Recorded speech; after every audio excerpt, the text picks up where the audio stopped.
Yanto, mohon izin untuk meluangkan waktunya sebentar, karena kita dari guru penggerak sekarang memasuki modul baru, yaitu modul ketiga, tentang eksplorasi konsep nilai-nilai kebajikan universal.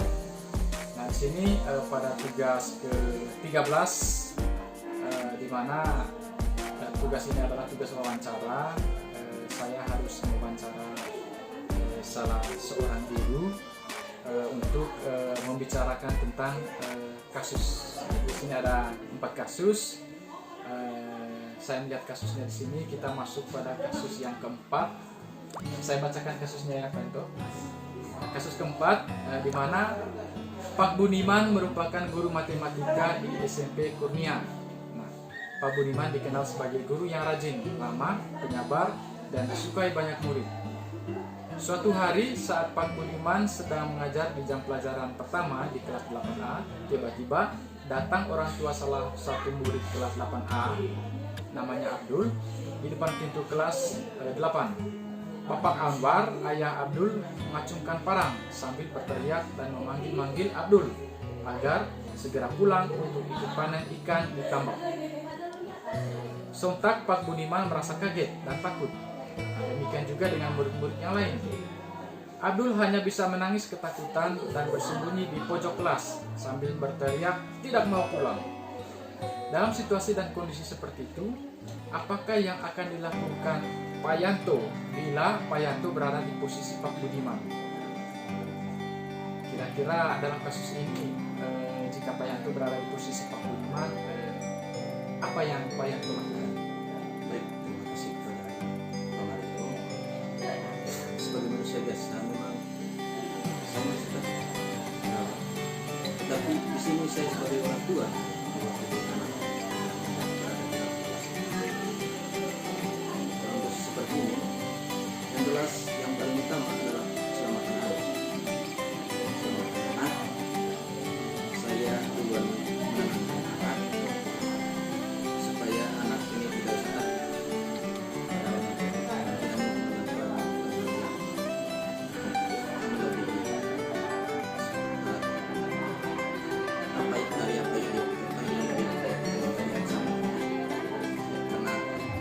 saat itu hanya sebuah ancaman untuk anak, sehingga yang paling utama itu saya harus menenangkan anak.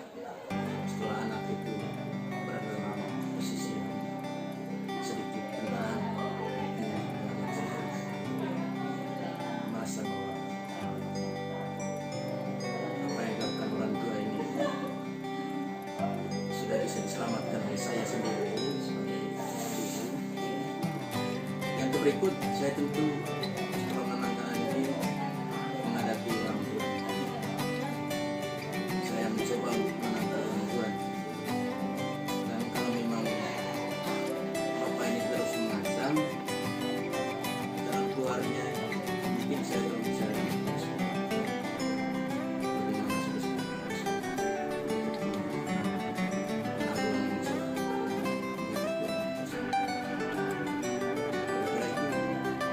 solusi yang terbaik. Ada lagi Pak Yanto yang ditambahkan? Dan kalau memang orang tuanya masih ngotot, mungkin hasil kita akan memanggil pihak yang berwenang untuk menenangkan orang tua. Itu jalan keluar yang untuk sebagai mediasi tidak bisa mengambil keputusan, itu yang terakhir. Baik, terima kasih Pak Yanto. Memang dengan membaca atau mendengarkan kasus tadi itu sangat ekstrim sekali ya Pak Yanto. Artinya kita dalam posisi yang dilematis, kita berhadapan dengan masalah yang sangat berat, di mana yang berhadapan dengan kita itu adalah salah seorang orang tua dengan menggunakan senjata tajam, yang dimana penggunaan senjata tajam itu baik siswa maupun guru di dalam suatu lembaga pendidikan itu kan pasti dilarang. Ya. Kemudian di sini ada pertanyaan-pertanyaan juga Pak Yanto. Jadi keputusan yang diambil oleh Pak Yanto tadi, apabila Pak Yanto menjadi Bapak Budiman, yaitu menenangkan anak dulu. Nah, habis itu ketika anak tenang dan anak-anak di dalam kelas juga tenang, Pak Yanto keluar dan menenangkan orang tuanya Abdul tadi ini. Nah, pandangan dan tanggapan saya juga Pak Yanto benar seperti yang Pak Yanto sampaikan tadi, di mana kita harus menenangkan situasi dulu. Nah, kita sebagai guru juga membuat suatu keputusan memang sangat berat, dan keputusan ini juga yang jelas kita berpikir panjang ya tentang bagaimana nanti dampak ke depan.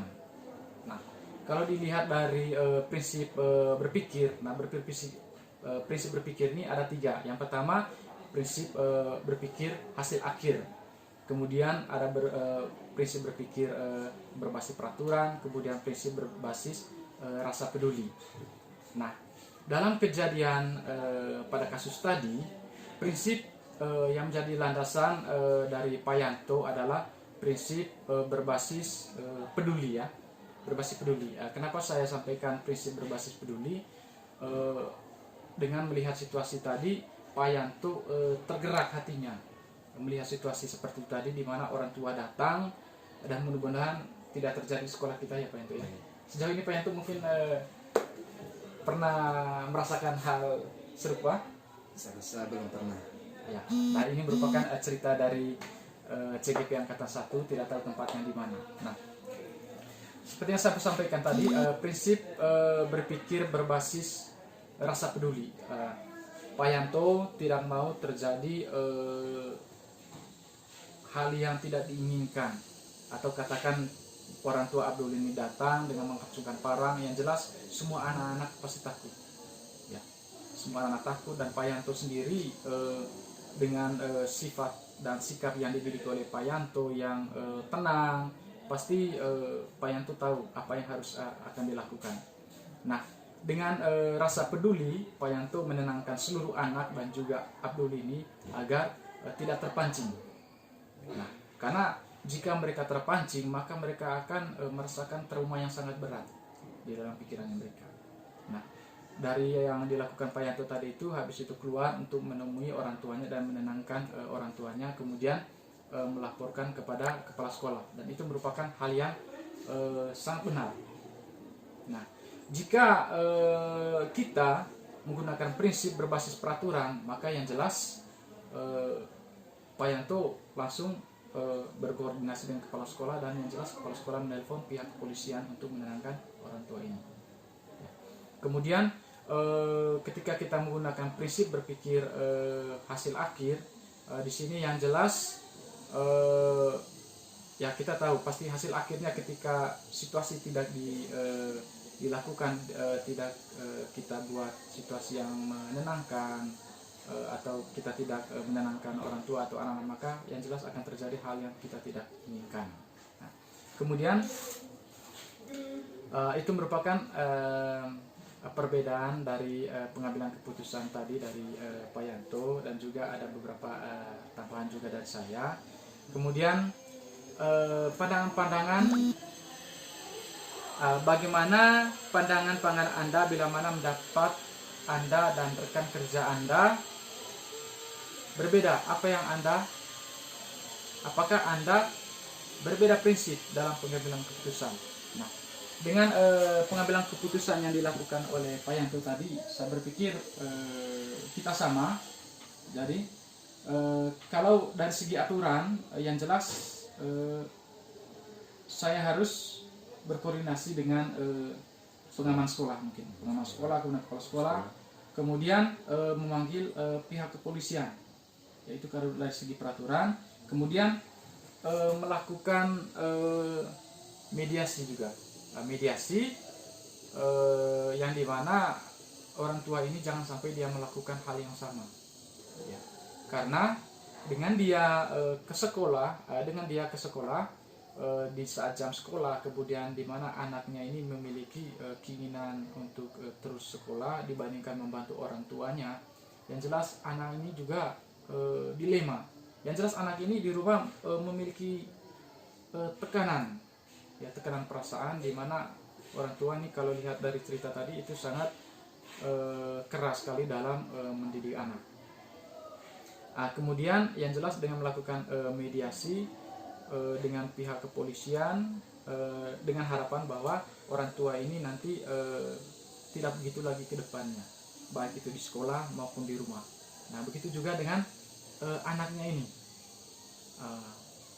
Yang jelas kalau kita lihat dari sisi peraturan juga tadi Pak Yanto, yang jelas orang tuanya ini harus diadili. Jadi Ya, karena apa? Mengganggu atau meresahkan suatu kelompok, situasi yang ada di sekolah. Nah, seperti itu.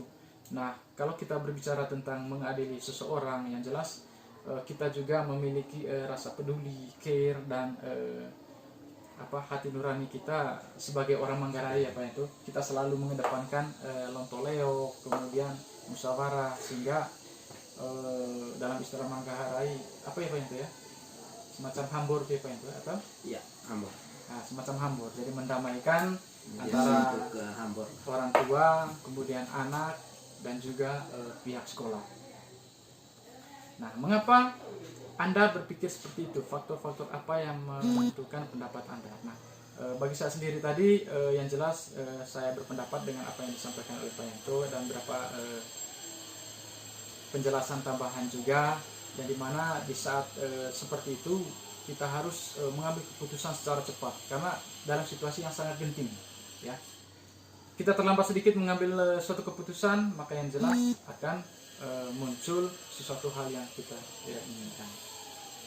Mungkin itu saja dari saya Pak Yanto, dan saya berharap untuk kejadian seperti ini tidak terjadi di sekolah kita, dan saya berharap juga kita bersama-sama untuk mengambil suatu keputusan tanpa harus mengorbankan berbagai pihak.